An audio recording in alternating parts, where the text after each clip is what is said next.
Trazendo mais atualizações para vocês e expandindo o nosso olhar, a minha colega maravilhosa Muriel Porfírio está comigo aqui no estúdio, porque ela tem conhecimento da região, vai detalhar para a gente essas questões da região do Vale do Taquari, que foi atingida pelo ciclone nesta semana. E, Muriel, primeiro, bem-vinda aqui ao nosso Live CNN, tá? É muito bom a gente poder estar do lado aqui de companheiras, de parceiras, mesmo que nós estejamos num assunto que é tão sensível para o nosso estado, né? Exato. Para o Rio Grande do Sul. A gente está falando de cidades singelas ali, pequenas, né? E que acabaram passando por um problemão danado. Como é que tem havido ali a estrutura de resgate, tentar chegar até esses lugares mais atingidos? Vamos começar explicando então o que é exatamente a região do Vale do Taquari. Eu morei lá por algum tempo, por quase 2 anos, na região que a gente chama de região dos vales, que engloba a região do Vale do Rio Pardo e a região do Vale do Taquari. Vale do Rio Pardo, o governador do estado, Eduardo Leite, postou há pouco no Twitter que agora eles vão focar também no Vale do Rio Pardo, que é um pouquinho mais para a região central, perto de Santa Cruz do Sul ali.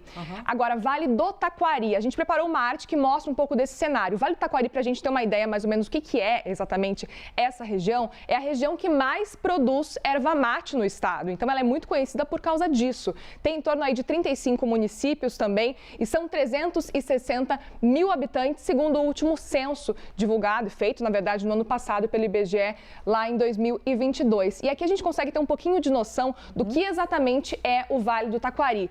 Essa, então, é a região do Vale do Taquari. Mais para cá é a região do Vale do Rio Pardo e aqui, a título de comparação mesmo, ó, aqui fica Porto Alegre e a 1h50 de carro a gente chega até Lajeado. Lajeado é a cidade polo do Vale do Taquari, é onde todas as autoridades estão chegando neste momento. Elas chegam por aqui, tanto autoridades do governo federal quanto autoridades do governo do estado. O próprio governador, ele tem saído de Lajeado para sobrevoar as regiões do Vale do Taquari.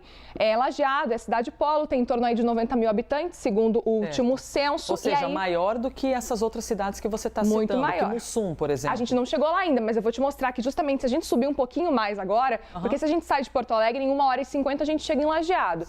Aí em quase 2 horas a gente chega em Roca Sales. Roca Sales é um município que tem em torno aí de 10 mil habitantes.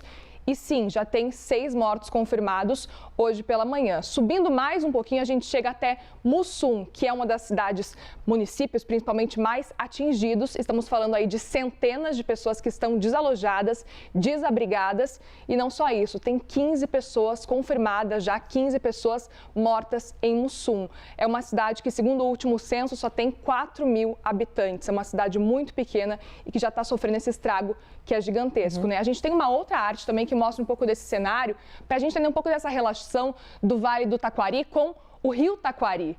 Porque o Vale do Taquari tem esse nome justamente por causa do rio.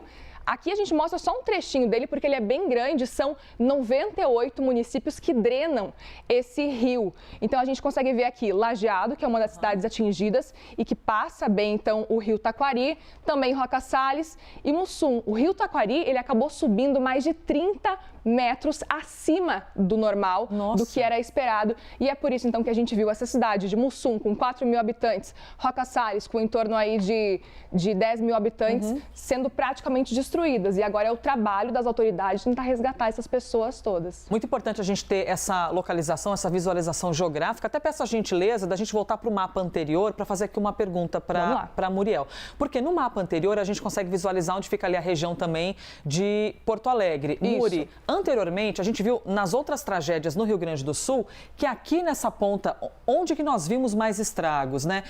As regiões ali litorâneas, até vou cruzar, não quero passar em frente a Muri, mas pode passando lá, aqui para esse lado, mas quero te ouvir, Muri, porque ó, aqui nessa região litorânea a gente viu muito problema da última vez que teve o ciclone extratropical e também aqui para essas regiões, não de Porto Alegre em si, mas a região Porto Alegre ali metropolitana. A diferença agora é que a gente viu o problema indo mais para o centro do estado, é isso? É isso, essa é a diferença. A gente está falando de, vamos trocar de novo de lado, de Vale do Rio Pardo e também Vale do Taquari, que é essa parte da região central do estado. Alguns municípios um pouquinho mais para o norte do estado, por aqui, como por exemplo Passo Fundo, também foram atingidos. Não tem tanta relação com o Rio Taquari, mas também foram atingidos por essa chuva que passou por aqui. Mas essa aqui, que é a região central, que pega Vale do Rio Pardo e principalmente Vale do Taquari, são as regiões mais atingidas neste momento. Lembrando que no Vale do Rio Pardo teve uma enchente, uma cheia horrorosa em 1959, faz muito tempo. Teve quase 100 mortos naquela época também. Então, muitos anos depois, essa região dos vales, como é conhecida, volta a ser atingida agora por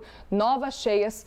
e novas enchentes e que deixam de novo uma quantidade muito, muito grande de mortos. Muriel Porfírio explicando pra gente ali essas localizações no Rio Grande do Sul, a tragédia que neste momento ocorre no RS. Obrigada, Muri. Eu que agradeço. Por enquanto, ó, lembrando que a gente já trouxe aqui, deixa eu ver aqui com a câmera 1 com o Silvinho, vou contigo, Silvinho, que a gente já trouxe os posicionamentos das autoridades, governador está ali sobrevoando a região, tem também ministro indo para o local, Rodrigo Pacheco, presidente do Senado e do Congresso Nacional, também trazendo posicionamento e se colocando ali à disposição dessa tragédia no Rio Grande do Sul.